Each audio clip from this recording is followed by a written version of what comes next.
Hello CHD 165 and welcome to my presentation on classless logs.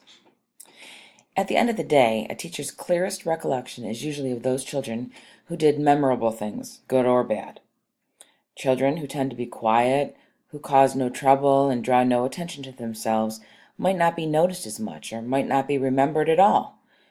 And over time, the days run into each other. Did Jose cry when his parents dropped him off? Yes.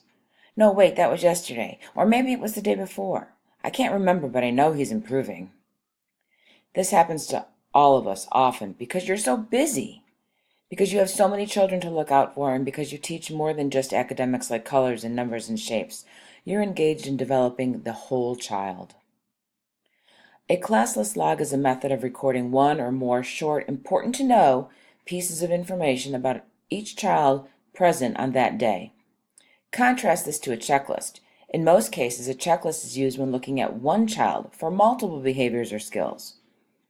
A classless log is useful for making notes on one specific behavior or skill, but for all the children in a group.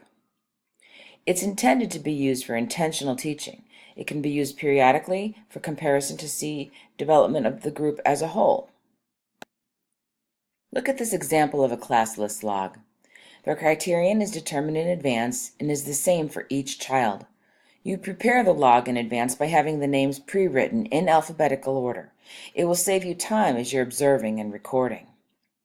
Always record the full date, including the year, the observer's name or initials. Leave space to jot short observations. This is not the time to write a narrative interpreting reasons for why a behavior occurred or didn't occur. You can do that later. If the child is absent, don't leave it blank. Later, you might forget why it's blank. Was the child absent, or did you just forget to write that one down? Did he slip in quietly and you missed him? Write a note to yourself so you can follow up later.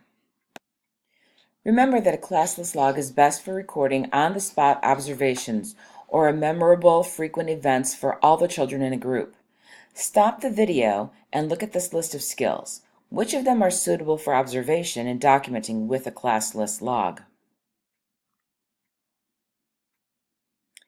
I hope you said number 6 and 8 only.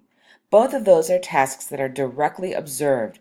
The rest are things you know about the child because you have casually observed them in the past and from your general knowledge of working with that child for so long. That would be a summative observation, information you picked up on the child over time. There are advantages and disadvantages to everything, including classless logs. One of the advantages is that a classless log is very quick and easy. It can record very specific information on every child in the group. It gives facts. It can be transferred to other forms of recording. It can be used later on for comparison. One of my favorite things is using it for group work. But there are disadvantages. If you're doing this manually, rewriting can be time-consuming. Sometimes it's helpful to interpret the data on the spot, and you don't have the option of doing that with a classless log. So you, as a teacher, will have to determine when it's appropriate to use and implement a classless log. A classless log has many potential uses, and here are just a few. Math includes things like rote counting, using one-to-one correspondence, and computation abilities. Science includes sequencing, sorting items by characteristic like color or size. Art may include painting lines, circles, or other shapes. When a child is playing with blocks or in dramatic play, you can use the classless log to note the level of play, the role the child takes on in dramatic play, types of constructions built, or the intricacies of patterns which would speak to the child's cognitive skills. Remember the difference between a casual and structured observation. As the adult in the room, we are constantly observing children casually, watching for potential safety concerns and the like. But that's not the same as a structured, documented observation. Time is precious. Teachers are busy, busy people. To make the most of your time, you can go low-tech with something as simple as a clipboard. If the classless log is pre-written and photocopied, all you need to do is fill in the date and the behavior skill you're observing and then have at it. If you want to go higher tech, a tablet or smartphone with documentation apps can be used for the recording. Later, the information can be sorted and stored on each child's electronic files in minutes without having to copy anything over. There's always a learning curve when moving from a manual system to an electronic one. Be patient. Once you learn it, it's usually a big time saver, and you'll wonder how you lived without it. Once you have this information, one of the most common uses is to build learning groups. If, after you complete a classless log, you see that everyone in the group already knows how to write their name, then you can be intentional in your teaching and don't spend time teaching a skill they already have. That's not to say you won't review it from time to time, but because of this assessment, you know you don't need to spend a whole lot of time on lessons specifically for that skill. If the classless log shows that everyone in the class lacks this skill, and if you determine that it is a developmentally appropriate skill for the children, then you know you should spend time teaching it and the children should spend time practicing it. Most times it's going to be somewhere in between. If only a few children in the class lack this skill, then rather than spend time with the whole class working on it, you can create a small group with just those children, and perhaps create a learning center where you can work with just those children on that particular skill. This is informed, intentional teaching, not babysitting. That's what we're looking for. Intentional teaching. I have been avoiding the word testing. I like the word assessment.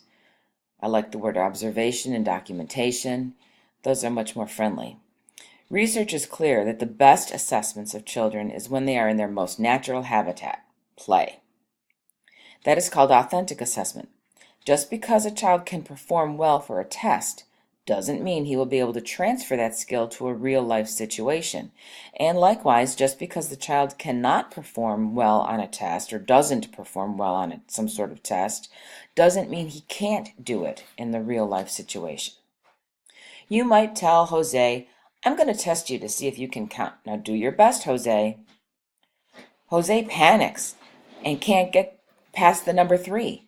But if you work with him during play and casually ask him how many marbles are in the jar, lo and behold, he can do it. Then you subtly make a note of it, like the teacher is doing on the right in this image. Remember, the class list log should record important information, skills, or behaviors that is objective. These are things that can be observed without bias or summarized or any judgment of any kind. If the skill or behavior you are observing requires you to rate the quality or pass some sort of judgment, then it is subjective. Stop the video and look at these phrases. Which are objective and can be included on a classless log? Which are subjective, requiring judgment and should be left off? Numbers 1, 4, 8, 9, and 11 are objective. They are all observable skills.